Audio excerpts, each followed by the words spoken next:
Today my roommate asked me about traveling, and I thought that I would share the answer with all of you. Now, how I prepare to travel depends upon where I'm going and for how long. It's very different preparing for a work trip in New York City, or a camping trip like I discussed in an earlier video, or a cruise with my family down to Ensenada, or a very long weekend in Vegas that we are not going to talk about here because what happens in Vegas stays in Vegas at Gemma and Justin's parents' house. So, in all of these scenarios, I do one thing. I make sure that I have enough of 1, snacks, and 2, medical equipment. So, when it comes to the snacks, I bring all sorts of stuff that's high in sugar and stuff that's not, because the point is to stay fed and also counteract any possible low blood sugars. I like to, for the low blood sugar thing, bring a lemon lime Gatorade around in my purse because that seems to shoot me right back up. And then as for medical equipment, I always take at least twice as much stuff as I think I'm going to need. This is basically a buffer zone in case something malfunctions or I'm stuck someplace longer than intended. Now, it's also suggested that you bring a letter and a prescription from your doctor as well. But I've never done this, but it's a suggestion that's out there. So when my roommate heard about how much it takes to prepare and how much crap I'm bringing with me, she basically said it's like I am my own baby. And I can't really argue with her on that. It's a lot of stuff. Anyways, so let's talk about car trips first. Something important to take into account is the fact that insulin does not need to be refrigerated, but it can't be stored in very hot or very cold temperatures. Otherwise, it kind of loses its potency or can become completely useless. So you definitely don't want to store this stuff in your glove compartment on a hot day or in the trunk of your car. It's a terrible, terrible idea. And another thing about car travel, let's just say I got into a really big argument with an ex-boyfriend of mine about whether or not to take the 101 or the 5, and I ended up driving the 5 at night, and we ended up breaking up. So you're probably asking, what does that have to do with diabetes? Well, the 101 is a really popular freeway full of traffic and lots of cities along the way. So you don't go very long without seeing a gas station. And the 5, it goes through the middle of California and is pretty desolate and not many people ride on it. And you can go like an hour without seeing another gas station. And for somebody who's diabetic, there's something about knowing that if you needed to stop the car, people are going to be driving by to help.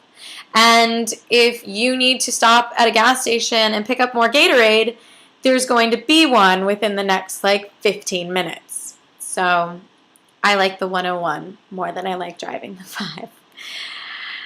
Anyways, so that's car travel. But when it comes to airports, I have probably the same concern that you do, but for very different reasons. I don't trust any airline not to lose my luggage. You probably feel the same way, but when I'm storing all of my medical equipment, I definitely put it all in carry-on baggage. For very good reason, too, because I've definitely had them lose my bags before.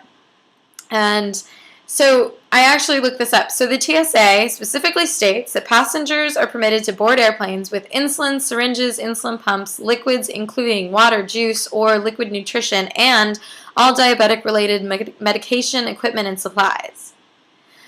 Now, I knew about the insulin, syringes, and insulin pumps, but I didn't know about the water, juice, and liquid nutrition part. I haven't tried that yet. I might. Or I might not. But that's a good thing to know, that I can actually bring bottles of Gatorade with me through the airport security. Anyways, so when I do get to security, something interesting that always happens is I can't really unplug from this thing, and I'm definitely not going to send it through the scanner, the scanner that you put your bags through. So always I throw my bags down and clear out all my pockets except for this guy. And then I turn to the attendant and I say, "Hi, I have diabetes." And they look at me strange, and then they tell me to come through. And I come through and the alarm never goes off, yet I still have to stand there and they swab my hands to make sure that there are no explosive particles because of my insulin pump. So I don't mind this. It's just what happens.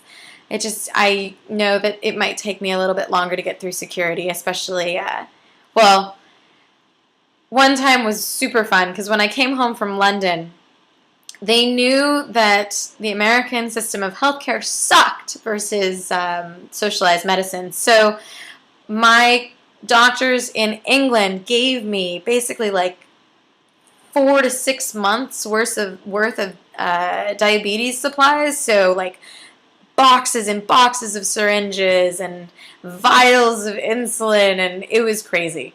It was amazing, and I am very grateful to them.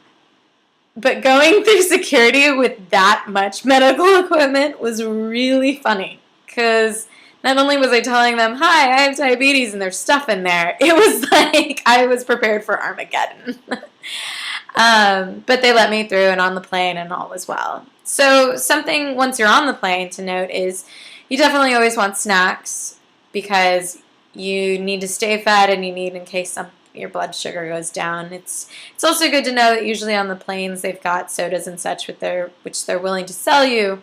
But I'm sure in case of emergency they'd also give you. I have to believe.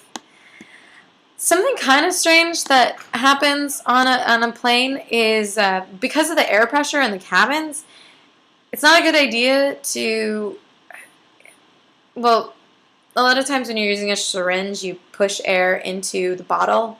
You don't want to do that on a pressurized cabin. It doesn't work. It fights you and all sorts of stuff. So that's kind of fun. So I try, no matter what, to not have to give myself injections or change my insulin pump on a plane, because you really can't. Or it's just more difficult. And here's a super random tidbit in closing about traveling. You actually have to pay attention to time zone differences, because when you're taking insulin, the regimen is usually based on a 24-hour structure. So if you're taking a 24-hour insulin and then you jump time zones forward or backwards, it's going to be a different time than when you took your last 24-hour dosage.